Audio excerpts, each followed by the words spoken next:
Hello guys, welcome back to my channel. आज से मैं शुरू करने वाली हूँ इंग्लिश ग्रामर की सीरीज, जिसमें हम पढ़ेंगे इंग्लिश ग्रामर के सारे टॉपिक्स। सबसे पहले हम कवर करेंगे बेसिक ग्रामर, क्योंकि उसके बिना बाकी टॉपिक समझना बहुत ज़्यादा मुश्किल है। अगर बेसिक ग्रामर आपको क्लियर होगी तो पूरी ग्रामर की सीरीज में आपको कोई भी प्रॉब्लम नहीं आने वाली है। So first we must make our root strong. Let's work on the base. तो सबसे पहले हम पढ़ेंगे बेसिक वोकेबलरी। सबसे पहले हमें पता होना चाहिए कि सेंटेंस का फॉर्मेशन कैसे होता है। तो उसके लिए हमें कुछ ऐसे वर्ड्स हैं जिनकी जानकारी होना बहुत जरूरी है। तो इसलिए हम सबसे पहले डिस्कस करने वाले हैं डेमोन्स्ट्रेटिव्स। तो डेमोन्स्ट्रेटिव्स क्या होता है? Pronouns that point to specific things a person. ऐसे शब्द या फिर ऐसे वर्ड जो किसी भी विशेष व्यक्ति या फिर किसी विशेष चीज को दर्शाते हैं। तो हमारा पहला वर्ड है, आप ध्यान से देखिएगा, सेंटर वाली जो लाइन है उसमें लिखा है दिस, जो कि इंग्लिश में लिखा है। उसके साथ हिंदी में लिखा है दिस। तो ये उसकी सही प्रोनाउंसिएशन है, हमें ऐसे ही बोलना है, थिस नहीं बोलना है, हमें दिस बोलना है। दिस दिस का मतलब है ये या फिर यह। हमारा नेक्स्ट वर्ड है दैट। इसको हिंदी में लिखा है, आप देख सकते हैं, दैट।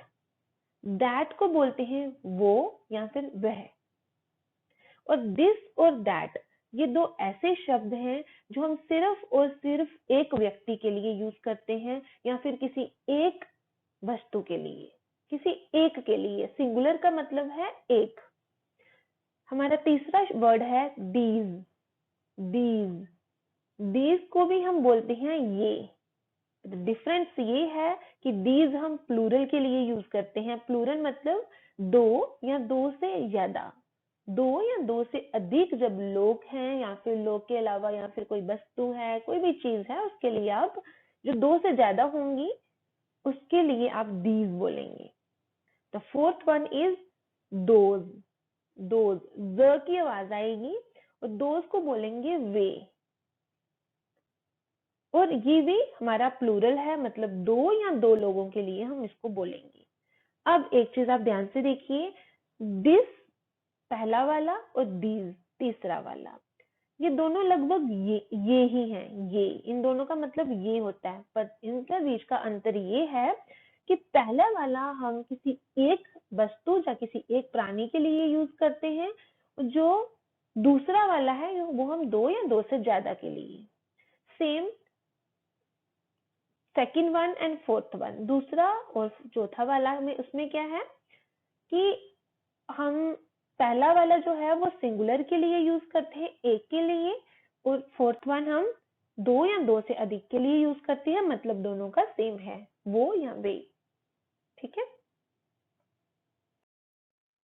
अब हम इन चार वर्ड को बहुत ज्यादा डिटेल में अच्छे से समझने वाले हैं।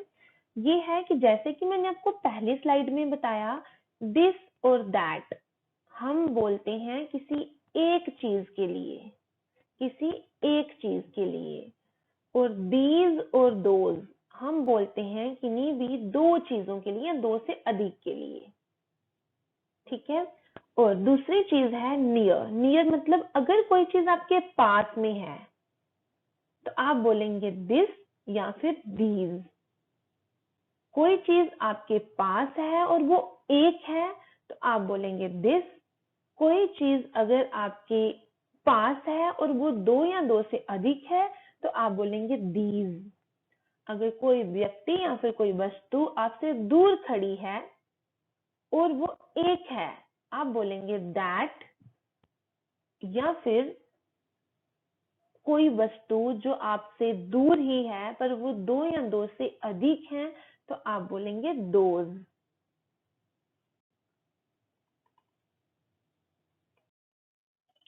देखिए गाइस, जैसे कि मैंने आपको बताया कि दिस कोई एक चीज के लिए यूज होता है और जो चीज अपने पास है उसके लिए। अब आप देख सकते हैं, this is a chair. Chair एक है और वो पास में है, तभी हमने बोला this is a chair. Next is that is a chair. जैसे मैंने बताया था दूर है और एक है, तो हम बोलेंगे दैट इज अ चेयर। वो एक कुर्सी है, या फिर वह एक कुर्सी है। दिस इज अ चेयर, यह एक कुर्सी है। डीज हम बोलते हैं पास में रखी हुई कोई वस्तु या फिर पास में कोई व्यक्ति खड़ा है और जो दो या दो से ज्यादा है। जैसे कि यहाँ पे आप देख सकते हैं बहुत सारी किताबें रखी हुई हैं, मतलब बहुत ज्यादा है, दो या दो से अधिक हैं और पास में है, हम बोलेंगे दीज आर बुक्स। और दूसरी पिक्चर में आप देखेंगे कि बुक्स तो हैं और वो दूर रखी हुई हैं और ज्यादा हैं, हम बोलेंगे दोज आर बुक्स।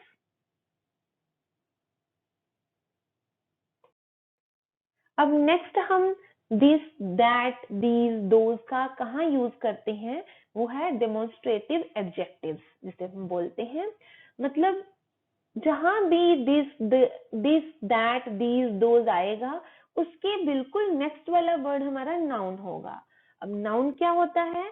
नाउन होता है संज्ञा। संज्ञा मतलब कोई भी व्यक्ति, वस्तु या स्थान के नाम को हम संज्ञा बोलते हैं, या फिर इंग्लिश में name of the person, place और थिंग। ठीक है, तो थिंग का नाम है हमारे पास, तो यहाँ पे भी चीज है, मतलब चेयर है, इट इज अ थिंग। तो हम अभी इसके बारे में पढ़ेंगे।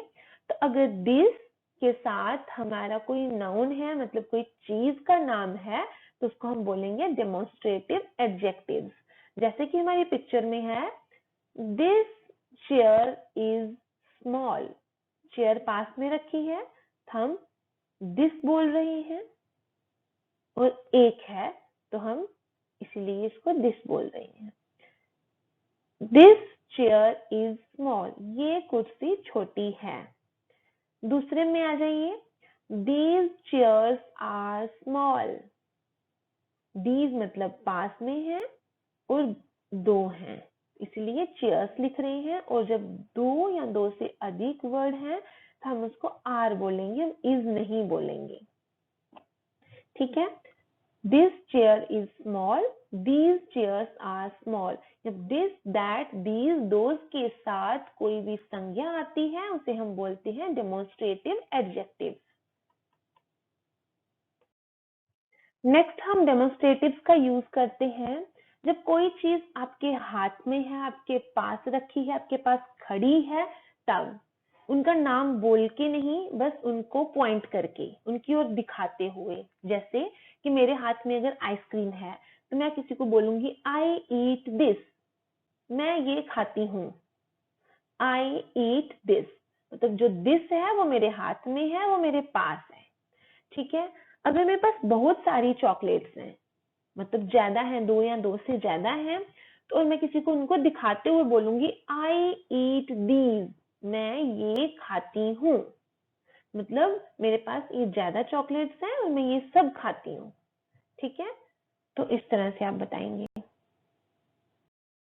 नेक्स्ट हम इनका यूज करेंगे दिस, दैट, दीज और दोज का तब जो हम किसी को इंट्रोड्यूस कर रहे हैं, किसी पर्सन को इंट्रोड्यूस कर रहे हैं, किसी आदमी को, किसी इंसान को या फिर किसी व्यक्ति को इंट्रोड्यूस कर रहे हैं, मतलब उसके बारे में बता रहे हैं। जैसे कि आपको बताना है ये मेरा भाई है, तो आप बोलेंगे दिस इज माई ब्रदर। और आप ये कब बोलेंगे? जब आपका भाई आपके पास खड़ा है तो आप उसके बारे में बता रहे हैं, तो आप बोलेंगे दिस इज माई ब्रदर। अगर आपका भाई थोड़ा दूर खड़ा है, तो आपकी फ्रेंड या जिसको भी आप बता रहे हैं वो आपके पास खड़ा है, तो आप उसको अपने भाई की ओर इशारा करके बताएंगे दैट इज माई ब्रदर, वो मेरा भाई है।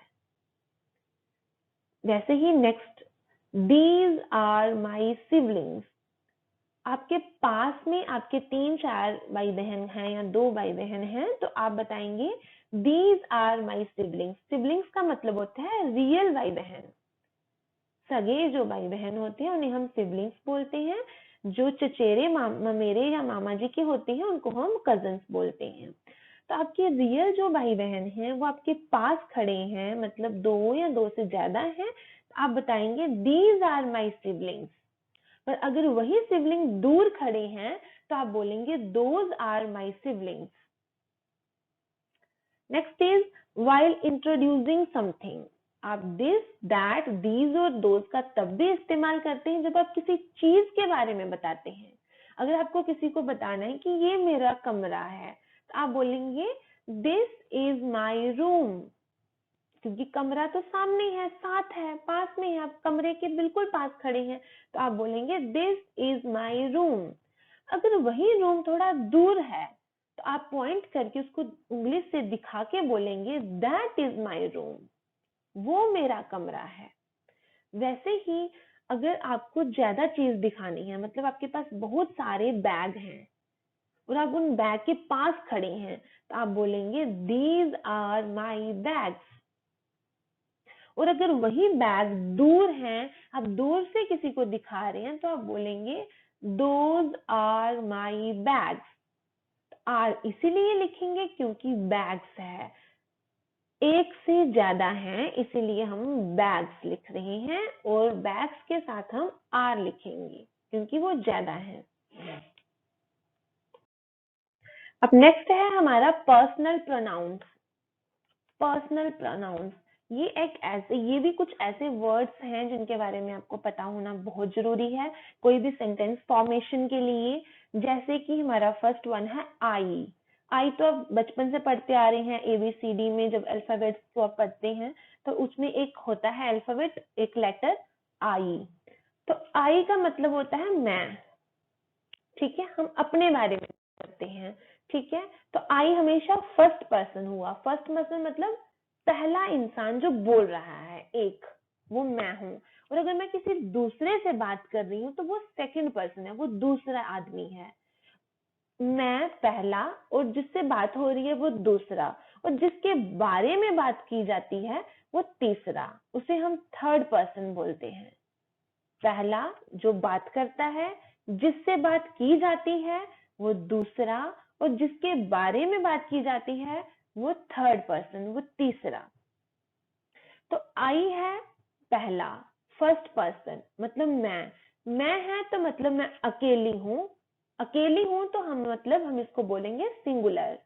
तो आई हमारा हो गया फर्स्ट पर्सन सिंगुलर, पहला आदमी या पहला व्यक्ति, और वो सिंगुलर है, वो अकेला है। तो इसलिए हम आई का तब यूज करेंगे जब हम अपने बारे में कुछ बोल रहे हैं। नेक्स्ट हमारा है पर्सनल प्रोनाउन वी। इसको हम वी नहीं बोलते, इसको हम वी बोलते हैं। वी का मतलब अगेन हम, इसमें हम मैं नहीं बोलेंगे, हम बोलेंगे। मतलब मेरे साथ जब एक और कोई है, मेरे साथ जब कोई एक और है, या दो हैं, तीन हैं, चार हैं, या फिर दो से बहुत ज्यादा लोग हैं, तब हम बोलेंगे वी। पर एक नहीं, एक पे हम आई बोलते हैं, जब दो या दो से ज्यादा होंगे तो हम वी बोलेंगे। मतलब हम बोल रहे हैं, हम तो फर्स्ट पर्सन, हम बात कर रहे हैं तो फर्स्ट पर्सन। दो या दो से ज्यादा होंगे तो इट इज अंडरस्टूड, वो हमारा प्लूरल होगा, मतलब ज्यादा लोग हैं। तो वी हमारा फर्स्ट पर्सन प्लूरल होता है। अगर हम बात करते हैं नेक्स्ट वन यू की, तो यू को जू नहीं बोलना है, यू, य ऊ, बड़ा वाला ऊ रहेगा, यू। तो यू हमारा होता है सेकंड पर्सन, मतलब कोई दूसरा। जैसे कि मैं आपसे बात कर रही हूँ तो आप है सेकंड पर्सन, सेकंड पर्सन। तो सेकंड पर्सन जो है वो हमारा सिंगुलर भी हो सकता है, प्लूरल भी हो सकता है। वो इसीलिए क्योंकि जिससे मैं बात कर रही हूँ वो अकेला होगा, मैं तब भी यू बोलूंगी। अगर वो दो या बहुत सारी भरी हुई क्लास है, मैं तब भी यू बोलूंगी। इसीलिए जो सेकंड पर्सन है, जो कि हमारा यू होता है, वो सिंगुलर भी हो सकता है, प्लूरल भी हो सकता है। क्योंकि एक अगर क्लास है, पूरी क्लास है, पूरी क्लास में अगर स्टूडेंट टीचर को कुछ बोलेगा तो वो यू बोलेगा, टीचर अकेला रहेगा वो यू बोलेगा। पर अगर एक टीचर पूरी क्लास को कुछ इंस्ट्रक्ट कर रहा है तो वो फिर भी यू बोलेगा। इस तरह से, क्योंकि पूरी क्लास में तो बहुत सारे बच्चे हैं तो मतलब वो तो प्लूरल हो गया। फिर प्लूरल को भी हम यू ही बोलेंगे, सिंगुलर को भी हम यू ही बोलेंगे। तो हमारा यू है वो सेकंड पर्सन होता है और वो प्लूरल भी हो सकता है, वो सिंगुलर भी हो सकता है। Coming to the next one, that is he हमारा होता है थर्ड पर्सन, मतलब आई जब यू के साथ बात करती है सेकंड पर्सन के साथ ही के बारे में, ही हमारा थर्ड पर्सन होता है, तीसरा आदमी, हम किसी तीसरे आदमी के बारे में बात करते हैं, और ही हमारा सिंगुलर होता है। ही को हम हमेशा बॉयज के लिए यूज करते हैं, मेल के लिए यूज करते हैं। कभी भी फीमेल के लिए आप ही नहीं यूज करेंगे, ही मेल के लिए यूज होगा और सिंगुलर के लिए यूज होगा, सिर्फ एक आदमी के लिए। Then next one is she again हमारा थर्ड पर्सन है, इसको हम सी नहीं बोलेंगे, शी। तो थर्ड पर्सन है, जो थर्ड पर्सन है मतलब सेम लाइक मैं आपसे बात कर रही हूँ किसी और लड़की के बारे में, तो वो हमारी थर्ड पर्सन होगी, और वो लड़की है, एक है, तो हम सिंगुलर बोलेंगे। तो she again is third person singular. Next is it भी हमारा थर्ड पर्सन है, जैसे मैं, आई फर्स्ट पर्सन, आपसे यू के साथ सेकंड पर्सन के साथ किसी चीज के बारे में बात कर रही हूँ। इट हम हमेशा किसी वस्तु के साथ लगाते हैं, किसी चीज के साथ। मैं किसी बैग के बारे में, किसी बुक के बारे में, किसी टेबल के बारे में, चेयर के बारे में, पंखे के बारे में अगर बात कर रही हूँ, वो एक है, तो हम बोलेंगे इट। थर्ड पर्सन सिंगुलर जो है तो वो उसे हम बोलते हैं it. The next is they again हमारा थर्ड पर्सन है, पर दे का मतलब बहुत सारे, दो या फिर दो से अधिक। अगर मैं आपके साथ एक ग्रुप ऑफ पीपल, बहुत सारे लोगों की, दो या दो से ज्यादा की बात कर रही हूँ, मतलब मैं तो फर्स्ट पर्सन हूँ, आप सेकंड पर्सन है, किसी और की बात कर रही हूँ, वो थर्ड पर्सन हो गया, तो वो बहुत ज्यादा है, दो या दो से ज्यादा है, तो वो हमारा हो गया प्लूरल, थर्ड पर्सन प्लूरल। अब है हमारा वर्ब्स में फर्स्ट वन इज एम। इसको हम एम नहीं बोलते, एम बोलते हैं। एम का मतलब है हूँ। नेक्स्ट इज उसको हम इज नहीं बोलेंगे, इज बोलेंगे। इज का मतलब है हिंदी में है। फिर है आर का मतलब है। तो एम, इज और आर, ये तीन ऐसे वर्ड हैं जो हम सिर्फ और सिर्फ वर्तमान काल के लिए यूज करते हैं। कभी भी आप इसको भविष्य काल में या फिर भूतकाल में नहीं देखेंगे। ये सिर्फ वर्तमान के लिए होता है, वर्तमान को हम इंग्लिश में प्रेजेंट बोलते हैं। तो अगला है हमारा वॉज, बाज नहीं, वॉज को हम हिंदी में बोलते हैं था या फिर थी। अगर कोई लड़के के लिए बोलेंगे तो था बोलेंगे, लड़की के लिए थी होता है, पर इंग्लिश में हमारे पास एक ही वर्ड है दोनों के लिए, वो है वॉज। अगर हम वॉज के साथ ही लगाएंगे तो मतलब लड़के के बारे में बात हो रही है, अगर हम वॉज के साथ शी लगाएंगे तो लड़की के बारे में बात हो रही है। तो next one is were, where नहीं, वर को बोलेंगे थे। तो वॉज और वर हमारे हमेशा पास्ट के लिए यूज होते हैं, मतलब भूतकाल के लिए यूज होते हैं। तो वर हम तब बोलेंगे जब हम दो या दो से अधिक लोगों के बारे में बात कर रहे हैं, तब हम वर का यूज करेंगे। नेक्स्ट इज विल बी हम होगा, होगी, होंगी सबके लिए यूज करते हैं, मतलब आई के साथ we, you, he, she, it, they, इन सब के साथ हम विल बी का इस्तेमाल करते हैं। और विल बी हम कब यूज करते हैं? फ्यूचर के लिए, भविष्य काल के लिए हम विल बी का यूज करते हैं। कभी भी आपको प्रेजेंट की बात करनी है, आज की बात करनी है, तो आपको विल या फिर विल बी का इस्तेमाल नहीं करना है। नेक्स्ट इज शैल बी, तो इसका मतलब भी सेम है, होगा, होगी या होंगे। ये हम सिर्फ और सिर्फ आई और वी के साथ यूज करते हैं शैल को, आई और वी के साथ। आई और वी के साथ हम विल भी लिख सकते हैं, शैल भी लिख सकते हैं, पर शैल भी हम सिर्फ आई वी के साथ लिखेंगे और किसी भी मतलब I we you he she it में से किसी के साथ भी हम शैल बी का यूज नहीं करेंगे। और विल बी और शैल बी हमेशा हम फ्यूचर के लिए बोलते हैं, फ्यूचर के साथ लिखते हैं, और प्रेजेंट या पास्ट में आप कभी भी विल बी और शैल बी का यूज नहीं करेंगे। जैसे कि मैंने बताया, एम, इज और आर को हम प्रेजेंट में यूज करते हैं, सिर्फ और सिर्फ प्रेजेंट में। तो अब हम पढ़ेंगे इसको डिटेल में कि इसको कहाँ और कैसे इसका यूज होता है। तो एम को हम बोलते हैं हूँ। तो एम का यूज होता है सिंपल सेंटेंसेस में, मतलब साधारण वाक्यों में, या फिर कंटिन्यूस सेंटेंसेस में, मतलब जो काम लगातार चल रहा हो उसके बारे में बताने के लिए। और एम हम हमेशा आई के साथ ही यूज करते हैं। आई के अलावा किसी और कोई भी किसी पर्सनल प्रोनाउन के साथ आप एम का यूज नहीं करेंगे। इसका यूज सिर्फ और सिर्फ आई के साथ होगा। तो आइए देखते हैं सिंपल सेंटेंस, जैसे कि I am a boy, I am a girl, मैं एक लड़का हूँ, मैं एक लड़की हूँ। इस टाइप के सेंटेंस जो होते हैं उसमें हमने आई के साथ एम लगाया है, उसका यूज है। या फिर हम कंटिन्यूस सेंटेंसेस के लिए, जैसे कि आई एम ईटिंग, मैं खाना खा रही हूँ, जो काम चल रहा है। I am sleeping, I am drinking. तो इस तरह से, और आप देख रहे हैं एम सिर्फ और सिर्फ आई के साथ। नेक्स्ट है इज। इज का मतलब होता है। इज हम किसी भी एक व्यक्ति या फिर किसी एक वस्तु के साथ यूज करते हैं। ज्यादा, दो या दो से ज्यादा के साथ हम कभी भी इज का यूज नहीं करते हैं। और सेकंड थिंग है जो आपको ध्यान में रखनी है, यू, जैसे कि मैंने आपको बोला था, वो सिंगुलर भी है प्लूरल भी है। पर आप ध्यान रखें, सिंगुलर वो है पर उसके साथ हम इज का यूज नहीं करेंगे।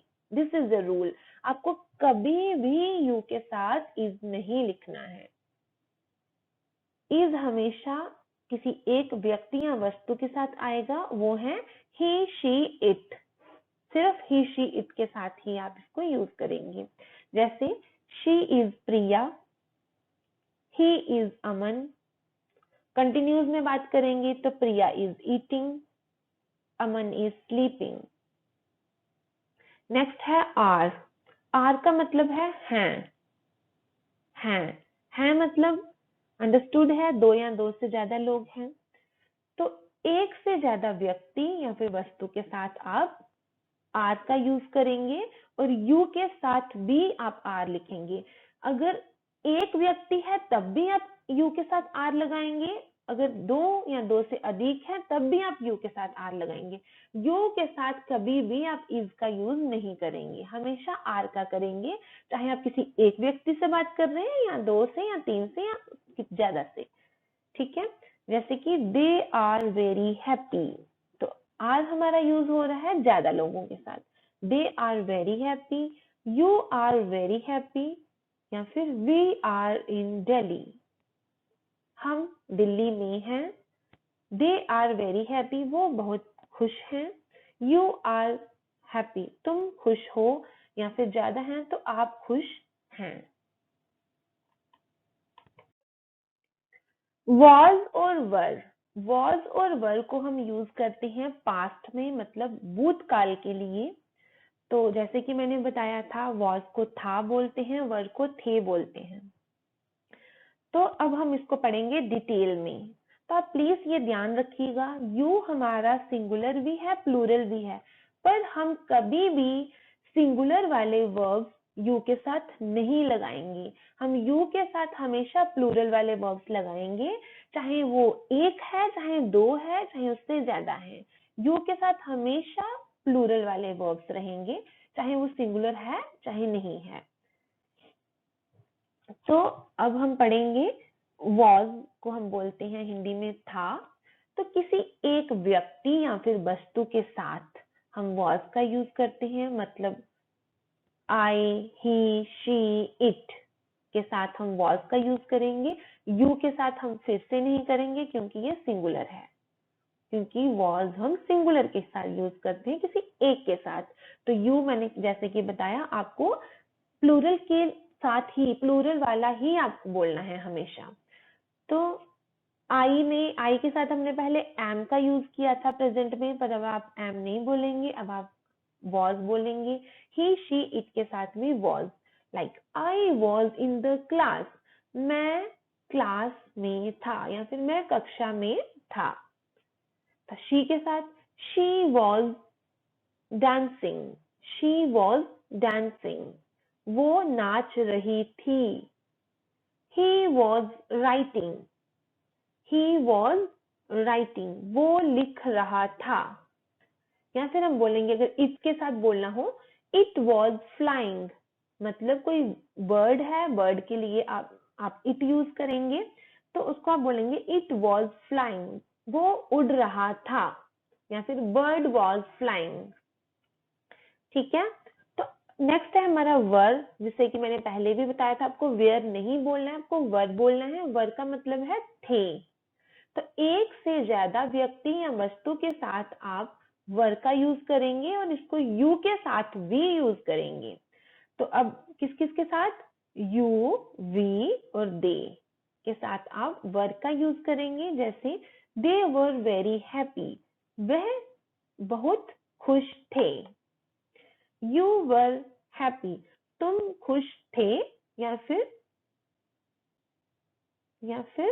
वी वर इन दिल्ली, हम दिल्ली में थे। अब हम बात करेंगे विल बी और शैल बी की। जैसे कि मैंने बताया कि ये फ्यूचर के लिए यूज होगा, ये भविष्य काल के लिए यूज होगा। मैं खा रही होंगी, मैं जाग रही होंगी, मैं पी रही होंगी, वो नाच रहे होंगे, उन सब के लिए। तो हमें पता है I, we, you, he, she, it, they सबके साथ हम विल बी लिख सकते हैं, और शैल बी हम सिर्फ आई और वी के साथ लिखेंगे। तो देखते हैं। Will be, I will be standing, मैं खड़ा हूंगा। ही विल बी राइटिंग, वो लिख रहा होगा। शी विल बी राइटिंग, वो लिख रही होगी। दे विल बी वेटिंग, वह रुके होंगे। शैल बी, शैल बी का होगा, होगी, होंगे सेम, पर हम इसको आई और वी के साथ ही यूज करेंगे। आई शैल बी वर्किंग, मैं काम कर रही होंगी। वी शैल बी स्लीपिंग, हम सो रहे होंगे। इस तरह से आपको विल बी और शैल बी को यूज करना है। गाइस, ये थी कुछ हमारी आज की बेसिक ग्रामर। मैं नेक्स्ट वीडियो में लेकर आऊंगी कुछ और ग्रामर की इसी तरह के इंटरेस्टिंग टॉपिक्स। इस वीडियो में अगर कोई भी डाउट हो तो कमेंट में जरूर बताइएगा, और जो हमने आज पढ़ा है प्लीज इसे प्रैक्टिस करें। Thank you. वीडियो अच्छा लगा हो तो लाइक करें, चैनल में नए हैं तो सब्सक्राइब करें और बेल आइकन को दबाना और शेयर करना ना भूलें।